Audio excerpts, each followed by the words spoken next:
This episode is brought to you by Cologuard. Do you know what's really scary? Not screening for colon cancer when you turn 45. The Cologuard test is non-invasive, requires no special prep or time off work, and ships right to your door. In just 3 simple steps, Cologuard takes the scare out of colon cancer screening. If you're 45 or older and at average risk, ask your healthcare provider about the Cologuard test. Cologuard is available by prescription only. Learn more or request a prescription today at Cologuard.com/screen. Listen, all you New Yorkers. Excuse me, taxi. Okay, man, we're looking around. This is the 77 WABC minicast. John, welcome to your radio station. Well, good morning. I was supposed to call you in at 2 o'clock, but I had a birthday party for 1-year-olds yesterday, and there were 15 1-year-olds there, and for 3 hours. You know how much 1-year-olds running around could wear you out in 3 hours? Well, John, it put me to sleep finally for like 6 hours in a row, 7, and I never do that. No, I know you never do that. One of the actually fun things about doing this show is you pay attention, you contribute, you send me notes and information and ideas that actually are useful, and it could go a very different way with the owner listening. But have you're any terrific. UFOs landed in the middle of the night yet? We had several discussions about Mars and the shiny things on Mars. And the fact what is that thing? What is that thing? I think it's probably a remnant of a construction project from years ago. But here's the thing about Mars that rarely is discussed. We have had a vehicle, a UFO on Mars from Earth for over 20 years continuously. We've had vehicles on Mars for over 20 years continuously, and we have found rocks. Well, there's a lot of rocks. There's a lot of rocks on every planet. Now, you're a very pragmatic man. Do you think we should be sending humans up there to die? I think we should send robots first. And that's pretty much what we've been doing. But the robots, first they send them up. Gee, it really couldn't do that kind of experiment. It couldn't determine if there was anything live in the soil. We got to send up another rocket and another rocket. And what about the face on Mars? Every time that gets asked of NASA, bad answer, conspiracy theory, mystery. Well, I really believe. I told you, I'm a religious guy. I work with the Greek Orthodox Church. I'm next to the Archbishop, the highest lay person in America, and one of my jobs is to put together relationships with the Catholic Church, the Jews, the Muslims, everybody. So one time I was going on a long trip on an airplane with the Archbishop, and I got into a discussion with the Archbishop on aliens. And you know what he said? That makes sense. What? Our creator, the creator that created the planet Earth, the creator that helped create us and advance us. He says, why do you think out of the zillion planets out there and zillion that he would leave his seeds only on this planet? Impossible to argue with. John Catsimatidis. Impossible to argue with. Impossible. John Catsimatidis is in a movie called Marty Supreme. I have several questions about Marty Supreme. I look forward to hearing your perspective as a businessman about the amount of waste on movie sets. I look forward to hearing about that. Right now, because of the rules you've laid out, we have a hard break, which is your cash register. It's your ATM, sir. Hold on. Just seconds from now, you and I will talk to John Catsimatidis about his experience making Marty Supreme on the Red Apple audio networks. Now look at this, an orange ball, which no one's ever thought of. See, you're already following it way better. Look at his eyes. You're looking more engaged now. Marty, custom ball like that is going to cost a lot of money. John Catsimatidis, how many takes did that take? Oh, my God. We got there. Me and Margot, my wife, came with me. We had a great trailer to spend time in and get dressed. before we get down there. So we got there about 7 o'clock in the morning, 8 o'clock in the morning, something like that. And we went and had coffee, and we started doing takes probably 9, 10 o'clock in the morning. And guess what? We didn't leave till midnight. I'll tell you, I mean, and there must have been 200 people on that set. And I don't know what the rules are with making movies. There must have been 200 people on the set. Everybody was running around. This was my first movie. I mean, this was an experience.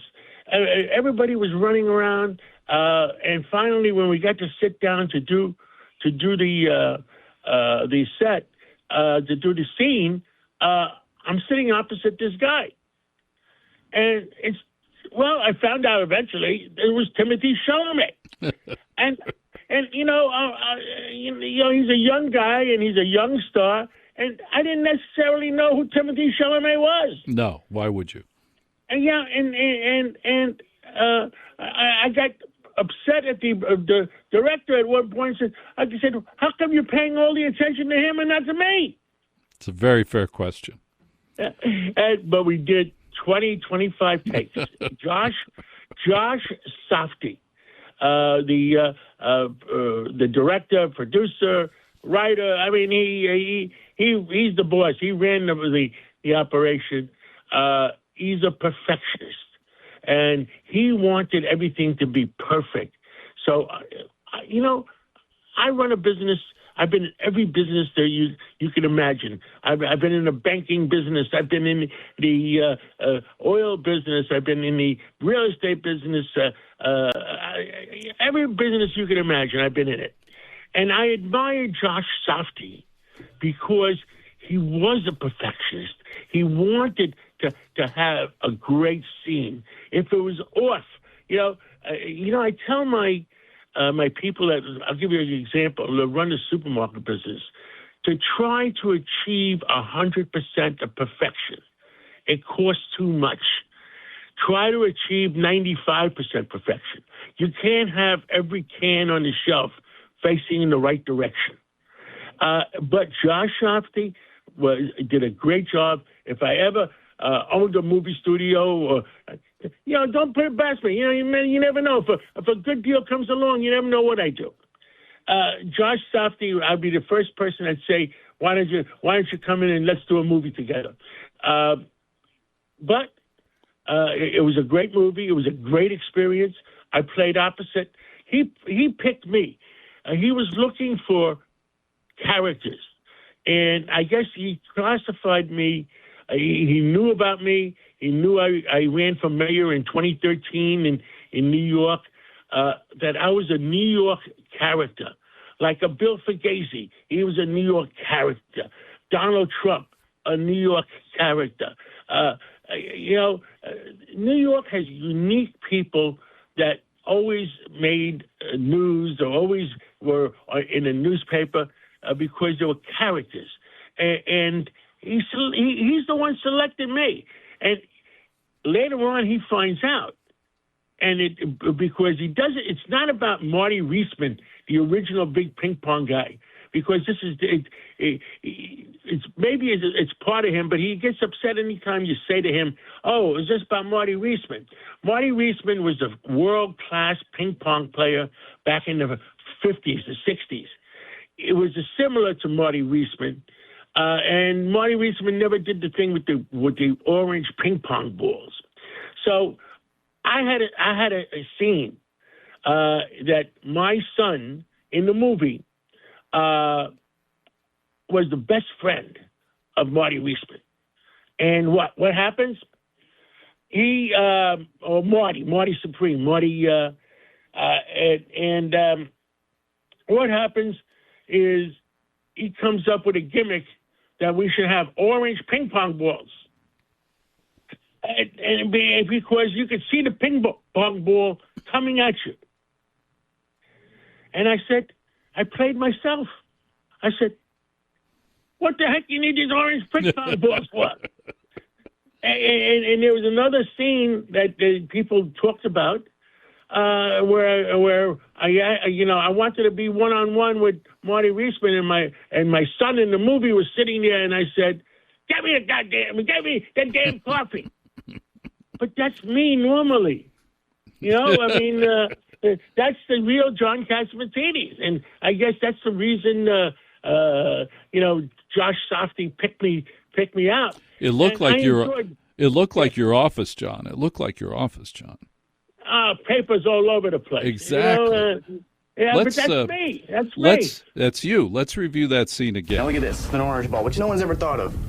See, you're already following it way better. Look at his eyes. You're looking more engaged now. Marty, custom ball like that is going to cost a lot of money.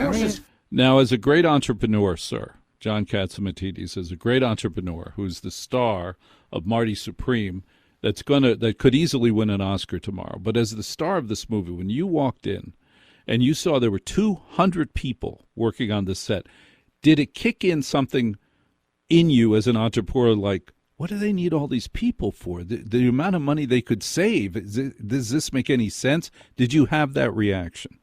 I had that reaction. I said, all these people on the scene, what the heck are they all doing? Did they have the woman with the water spray bottles, a holster of refreshments to hand you water and spray you and spritz you and keep you cool? Did they have that?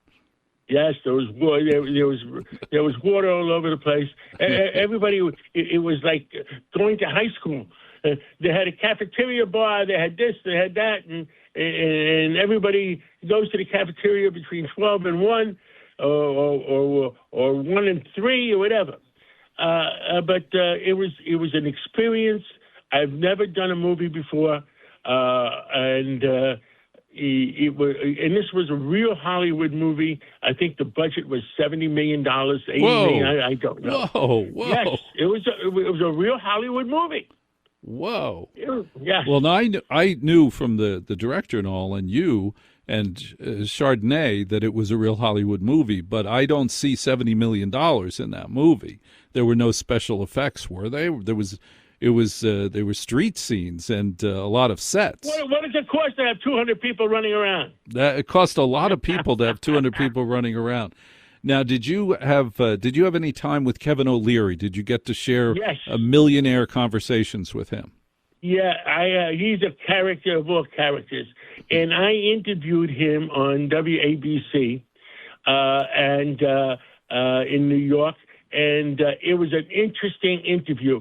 And I'm going to tell you about it, and I'm going to send you a copy of the interview, and you can talk about it whenever you. But it was an interesting interview. He played a real tough businessman, but the kind of businessman people don't like. And Right. that was his character. I mean, you see him and you say, I don't want to work for that guy.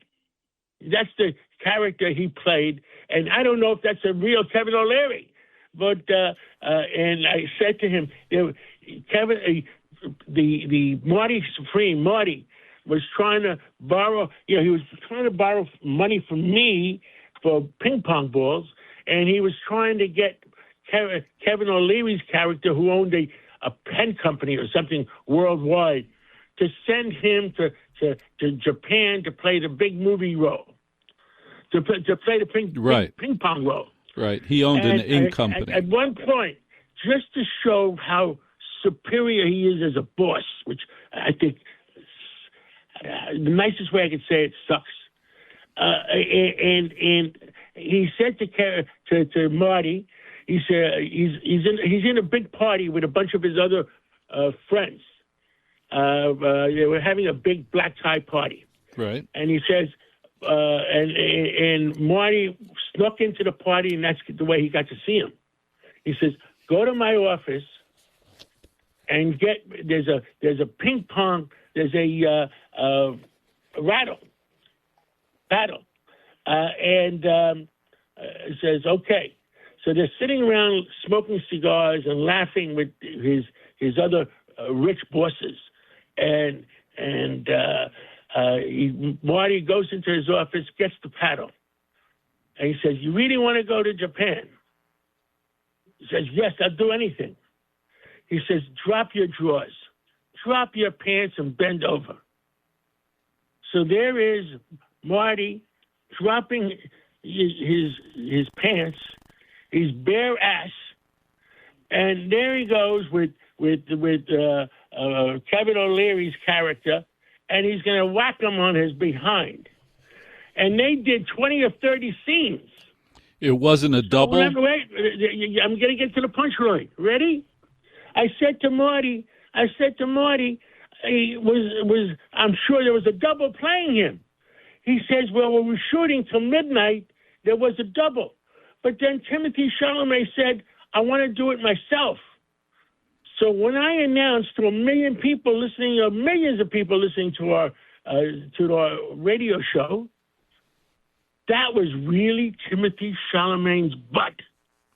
An extra million women went to see the movie to see the real butt of Timothée Chalamet. Oh, nothing sold more tickets than that scene, I promise you. That was a butt scene. That's pure method acting there, sir. Pure method acting. You and I are talking to John Catsimatidis, the owner of the Red Apple Audio Networks, the owner of a all-American and Canadian oil refinery, and the owner of two great supermarket chains in the Northeast. Now, the reason I hesitated there is I want to ask, would you like to chat with some listeners? Well, I can stay on for a few minutes. No problem. All right. You and I are talking to John Catsimatidis. The number is 800-848-9222, 800-848-9222. And he is a star of Marty Supreme, a movie that's up for an Academy Award tomorrow at the Oscars. And here's Danny in Michigan. Welcome to the Red Apple Audio Networks. Danny, you're talking to John Catsimatidis, the boss. It's a high honor to speak to John. I love his station. John, you're a natural ham. You got to make more movies. I saw the movie. I think you were great in it. The way you present, you were sitting there. You looked like the boss when you were sitting there. Also, Charlie Finley wanted to make orange baseballs at one time, way back when. John, you're like Telly Savalas now, but you don't have to shave your hair. Don't shave the hair. No, I'm not shaving my hair. No. Even though it might be going away by itself, some of it. Yes, that's true. John, in New York City, I noticed Greeks love to live in Italian neighborhoods, whether it be Pelham Bay or Astoria or Bay Ridge or Massapequa. But Greeks, they hate Italians. Why do they want to live in the same neighborhood with them? Can you expand on that? Well, you're wrong. Greeks and Italians, all my Italians say, una faccia, una razza. We're the same people. Greeks love Italians. Italians love Greeks. We are one people. And we almost merged together in the, what was it? The 14th century when the Ottoman Empire, or now known as the Turks, my mother was born in Constantinople, and that's called Istanbul. And as the Turks moved in, the Ottoman Empire moved in, and they were going to take over Greece. The Greeks started to move towards Italy, and the fact is that the half of Sicily is Greek. Naples is a Greek city because you know what Naples stands for? Nea Poli, Naples, new city, and that's the Greek word. And the Italians, I got to admit something. The Italians, the Italian food, I love the Italian food. And according to my DNA, I'm 28% Italian.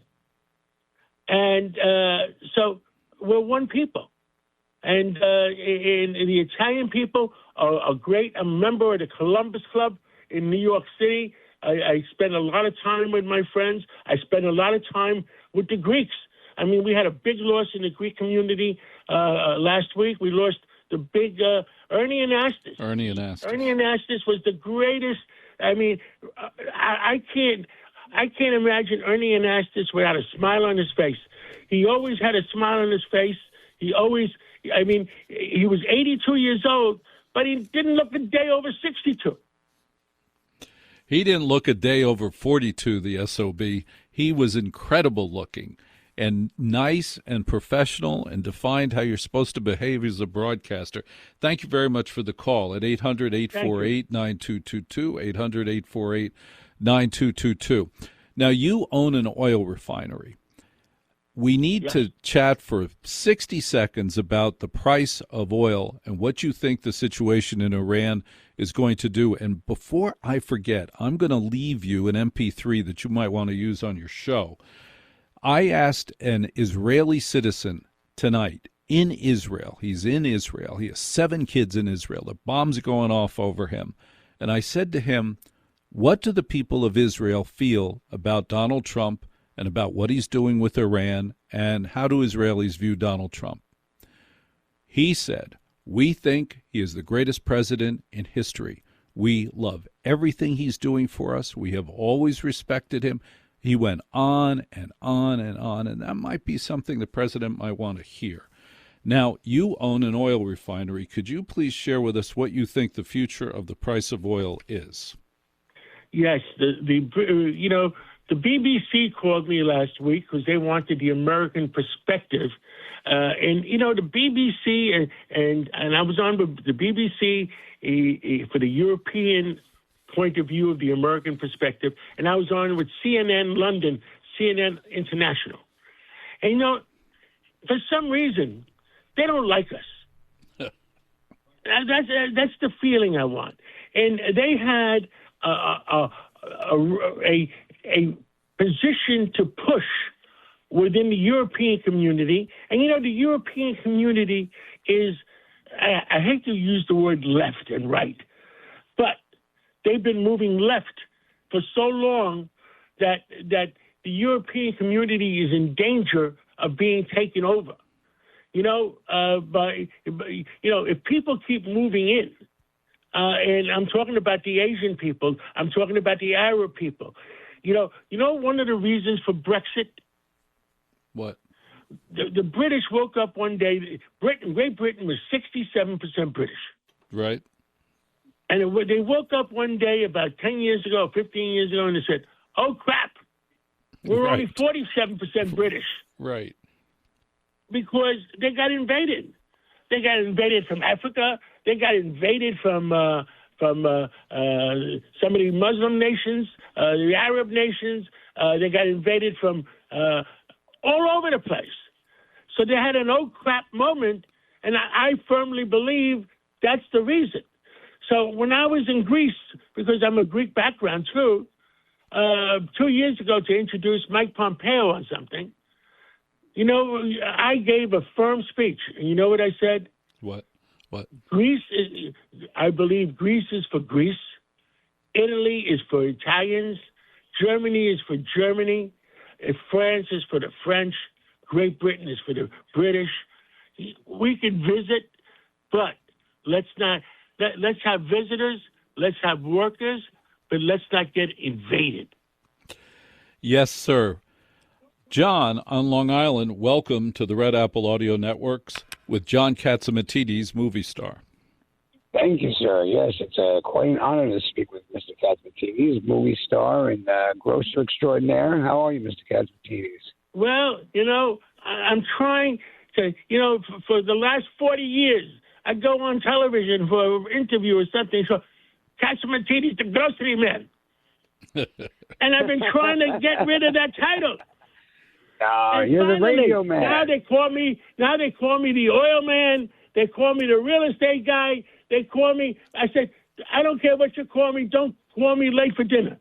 There you go. I have to be honest, Mr. Catsimatidis. I know you from the radio. You will always be the radio man to me. And the way that all your hosts love you and praise you just says the world about you. And it's I just really respect you and your stance, and I really respect what you stand for. Thank you. I try to stand for common sense, and it's not I was a Bill Clinton a Democrat because I love Bill Clinton. I thought he was a common sense guy, yes. And And I know Donald Trump for 50 years now. I mean, and Donald Trump, is he a Republican? He is a businessman. I would say he's a businessman first, a Republican second, and because he does what's best. When he was running the country, he's running the country because he has a little bit of from a businessman point of view. I'll give you an example. When Ukraine, he says, you guys need $10 billion or $100 billion, we'll give you a $100 billion credit line, but all the rare minerals that you have underground, we're going to get our money back someday. Marty Supreme is the movie that John Catsimatidis stars in, up for the Oscar tomorrow. Katz and Cosby, every Monday through Friday from 5 to 6 p.m., and for gosh sakes, if you have fantasies about being an entrepreneur, I order you to buy the book, How Far Do You Want to Go? And the great thing, if you've enjoyed listening to John tonight or whenever he's on the radio station, that's what the book reads like. It's written the way he speaks. And John Catsimatidis, thank you very much for sharing this time with us. I know that you just recovered from a 1-year-old birthday party. You have a party tomorrow night for your movie, Marty Supreme. The Oscar. We have a big Oscar movie tomorrow night. I mean, for those, what's the New York word? For all of those people that didn't want to schlep all the way to Los Angeles and to be among all those people, we're having a New York City Oscar party. Another Side of Midnight, Red Apple Audio Networks, John Catsimatidis, Walter Sterling.